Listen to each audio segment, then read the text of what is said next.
2 weeks' time, life is going back to pretty much how it was before the pandemic. The Prime Minister announced the lifting of nearly all restrictions and said we must now learn to live with COVID. Plenty of scientists, plenty of people disagree. Plenty of journalists and television presenters disagree. From July the 19th, we're going to have no more compulsory mask wearing or compulsory social distancing. The government guidance to work from home is going to be completely scrapped. There are going to be no more limits on the numbers who can attend big events, and the removal of the limits on visitor numbers at care homes. Well, joining us to discuss this, former Regional Director of Public Health for the North West and author of Blinded by Corona, Professor John Ashton, who thinks we need to wait a little longer before we do this. Professor Devi Sridhar is a global health expert, of course, who says we do need to get business moving, but make sure we have COVID measures in place while we do that. And Chef Richard Corrigan, who is in favour of lifting all the restrictions. Richard Corrigan, let's start with you, because you must have been cheering yesterday listening to the Prime Minister. Yeah, absolutely. I mean, you know, we're after having an absolutely torrid time over the last year and a half. I mean, our business has been on the brink of never opening again. I feel very fortunate and lucky that we have. We have 3 businesses in London, one in Park Lane, one in Piccadilly, and one in the East End. The restrictions on the bars in the East End has made it almost impossible to run it as a business. And Corrigan's in Mayfair, basically, you know, we rely on 4 private rooms really for the bulk of our business. And there is no business. So we just have to get back to some class of normality within the hospitality sector with the safety measures in place. And of course, I will be recommending to all my staff that they should keep their masks on until a future date. And that's where I am right now. OK, that's interesting. So the masks for you will stay. But what was the biggest problem for you trying to run a hospitality business during the restrictions? Was it the social distancing? The social distancing made Corrigan's Mayfair an impossible business to open. It's an enclosed small restaurant. So to social distance our tables would absolutely make it completely uneconomical to open. But the landlords have been waiting there looking for their full rent as well. So, I mean, you know, we're trying to play this balancing game, you know what I mean, safety, advice, and try to keep our businesses viable for the future. Yeah. And, I mean, we have managed up to now. But, you know, October, we opened for 2 weeks and then closed down. December, we opened for 2 weeks and then got an instant closure order. I think we were given 12 hours. Fridge is full for Christmas.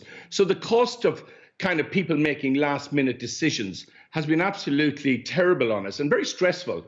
But, you know, I mean, That's what I actually wanted to ask you, Richard, next. I mean, you're talking about the logistical effects on your business and the financial costs that you've had to carry.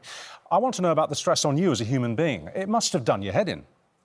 I honestly, it's been a roller coaster. I'm very happy my wife works with NHS and she's a therapist, because I think I was her biggest client in the last year and a half, and thank God I had someone to talk to.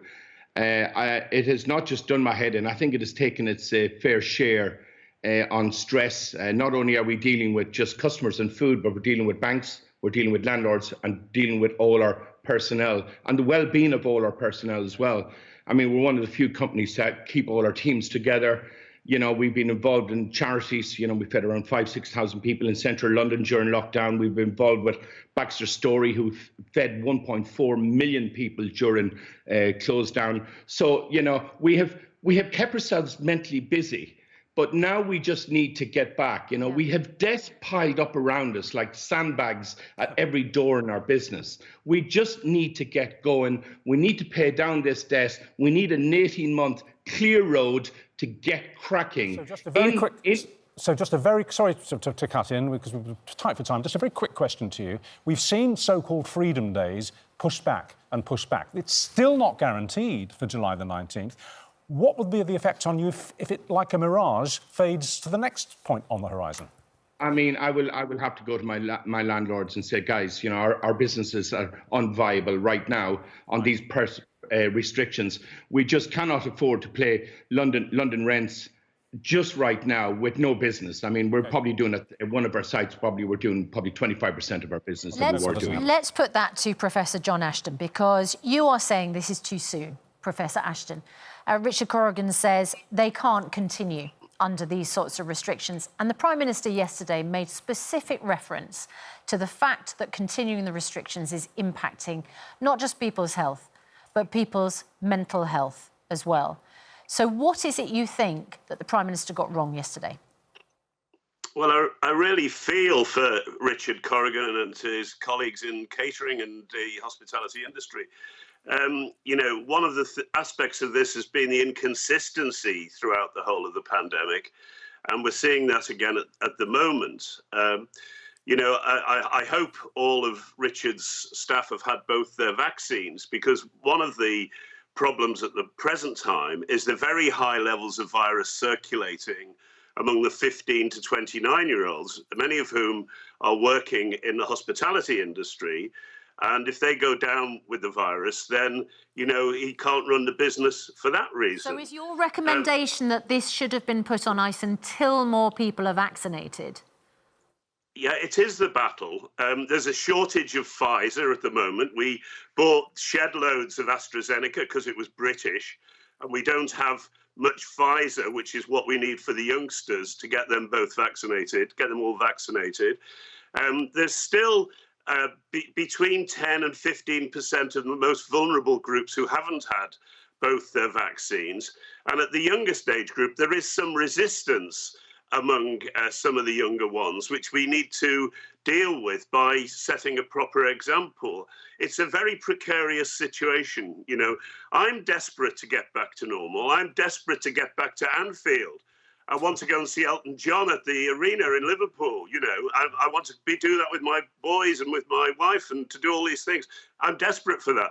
But what I don't want is to see us, you know, grasping defeat from the jaws of victory once again. All right, well, let's come to Professor Sridhar. Now, this is interesting. I'm looking at our viewers' comments. They've split into two halves. Half of them are cheering to the rafters about this statement yesterday, and the other half are saying that we're being thrown to the wolves, this is reckless. You're a global health expert. What do you think about last night's statement? Are you basically with the government? Are you with Boris? Well, I think as an expert, I'm not with or against any government. I just kind of present what I think independently. And I think we are in a massive experiment. The world is watching. We have a new variant, Delta, which is spreading rapidly, the dominant one. We have high vaccination uptake. We're surging in terms of cases, high case numbers, and we also have hospitalizations rising. And we're hoping that the vaccines will hold it off. So right now, we're in very uncertain territory. I think the message to give to businesses is not to say, as we've seen in all the false promises of it's over by Christmas, return to work that we saw last summer, it's over, there's a freedom day. We need some realism, which is this virus is here. We're going to have to get businesses back to normal. Many of these businesses need to operate at full capacity to have a profit. How do we manage that? How do we use our vaccination program, our testing, supported isolation for those who test positive, as well as face coverings to actually protect businesses and allow more mixing and more circulation now as we have that inbuilt kind of protection? And so I'm quite worried about the idea of face coverings becoming a personal choice, because that becomes politicized. People will choose to wear a face covering based on their beliefs about COVID, instead of just doing it as a small act of kindness and something that we do to protect each other on a daily basis. Yes, I think people think about masks sometimes as it protects me, but the point about a mask is it protects other people. But of course, it's not other people's decision about whether you individually wear a mask, which is why you make rules as a government about it. I just want to ask you, Professor Sridhar, we are likely to hear today what the change in the rules is on isolation for those who've been double jabbed. If you have had contact with COVID and you are double jabbed and you no longer have to go into isolation for 10 days, is that a positive thing for a business like Richard Corrigan's, for instance, or is that going to risk increasing infections, do you think? Well, I'm quite optimistic on the power of vaccines to stop people getting severe disease, as well as in the case of the mRNA vaccines, Pfizer and Moderna, and stopping transmission from studies we've seen out of the United States. So I actually think it's a positive move if we can stop large bubbles of people isolating and whole businesses shutting down over one or two people testing positive. We must retain isolation for those who test positive, even if they've been double vaxxed. I think now we can look at how do we loosen restrictions for those who are, double vaccinated. Could it be daily testing that they do? And if they continue to test negative, then you don't need to isolate. I mean, I think we need to start looking at ways that we get out of kind of this idea that all contacts have to isolate, even if they've been double vaccinated. And the United States is a place to look. But just to be clear on this, I just want to be clear about your position as a global health expert, hugely respected. If you'd been sitting in with the Cabinet and you'd been asked for your opinion on yesterday's statement before it was made, would you have said, yes, we're good to go on this, or would you have said, no, we need to delay? I just want to know what your gut feeling is. So my gut feeling is optimistic. I think we're through the worst, but I would have said delay it several more weeks just to make sure. There's three uncertainties we face right now. First, will we see a rise in older age groups like we've seen in younger age groups, as Professor Ashton said? Okay. The second is, will we see rising hospitalizations? Does this mean the NHS will have to cancel routine services, which they might have to do in the next 2 weeks if those hospitalizations continue? What is the NHS telling us? And the third is, what is vaccine effectiveness? What is the data out of Israel? And right now we are seeing Delta pulling down that effectiveness. We need to watch that. So I would have just said, let's delay it just a few weeks to get that data in. So wait a few more weeks. Thank you. Thank you, all of you. Good to talk to you this morning.